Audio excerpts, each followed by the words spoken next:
Aujourd'hui, on vous parle de comment séduire la femme. On passe ça tout de suite avec un top 3. Numéro 3, avoir une belle musculation. Numéro 2, avoir une belle face. Numéro 1 de l'univers. Numéro 1 de l'univers, avoir un beau sourire.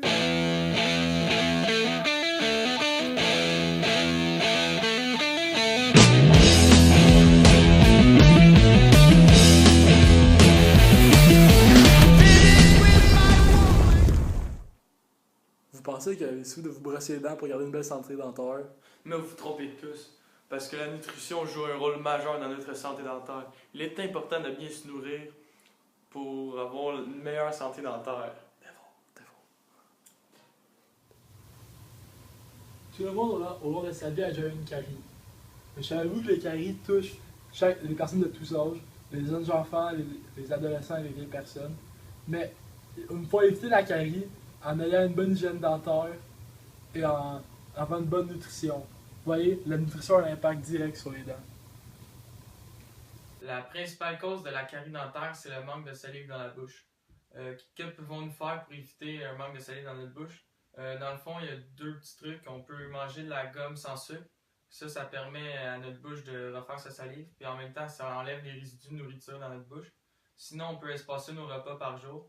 Comme ça, entre chaque repas, notre bouche prend le temps de tout refaire la salive pour être sûr de jamais en manquer pendant qu'on va manger.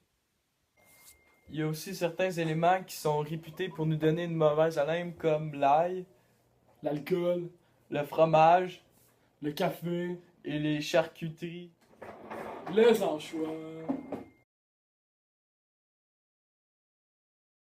Go. Bref, avant de manger, choisissez toujours un aliment qui va vous donner une meilleure haleine. Sinon, vos proches vont subir des graves conséquences. That's it. Oh. L'érosion dentaire, c'est la modification des dents. Souvent, l'érosion dentaire crée une hypersensibilité au chaud, au froid et au sucre.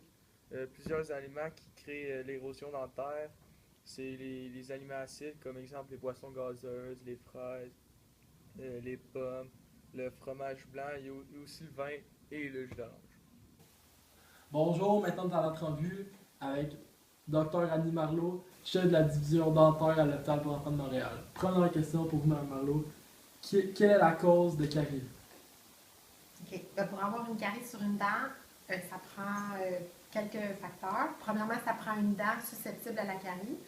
Puis aussi, il faut donner assez de temps pour que la carie se développe. Mais le plus important, qu'est-ce qu'on peut contrôler, c'est que l'environnement, donc les bactéries dans notre bouche qui font les caries. Puis, il faut que ces bactéries-là aient quelque chose à métaboliser pour faire les acides qui vont détruire la dent. Donc, la nourriture qu'on va manger. OK, question numéro 2. Top 3 des aliments qui sont bons pour la bouche. Qui sont bons, il y en a plus que 3, mais si j'en ai 3 à nommer, je dirais qu'on devrait boire plus d'eau.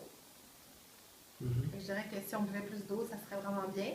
Aussi, on pourrait nommer le fromage, puis les noix, qui sont des très bonnes collations parce qu'ils participent à l'augmentation du pH de la bouche. Donc, si on mange des choses sucrées, puis qu'après on mange du fromage ou des noix, bien, ça va faire remonter le pH de notre bouche, ce qui veut dire que c'est moins acide dans la bouche. OK. Ça serait quoi le top 3 des aliments à éviter qui sont bons pour la bouche? Ben, c'est la même chose, il y en a plus que 3, mais si j'en avais 3 à nommer, je dirais le jus et les boissons gazeuses qui contiennent autant de sucre. Ce que les gens ne réalisent pas souvent, c'est que le jus de pomme est aussi sucré que le Coke ou le 7-Up. Après ça, évidemment, il y a, je dirais, toutes les cochonneries qu'on peut manger, tous les bonbons. Puis aussi, en troisième, je mettrais toutes les choses qu'on consomme qui collent à nos dents. Donc, le gâteau, les biscuits, ces choses-là. Merci beaucoup, madame. D'accord. Merci, Charles.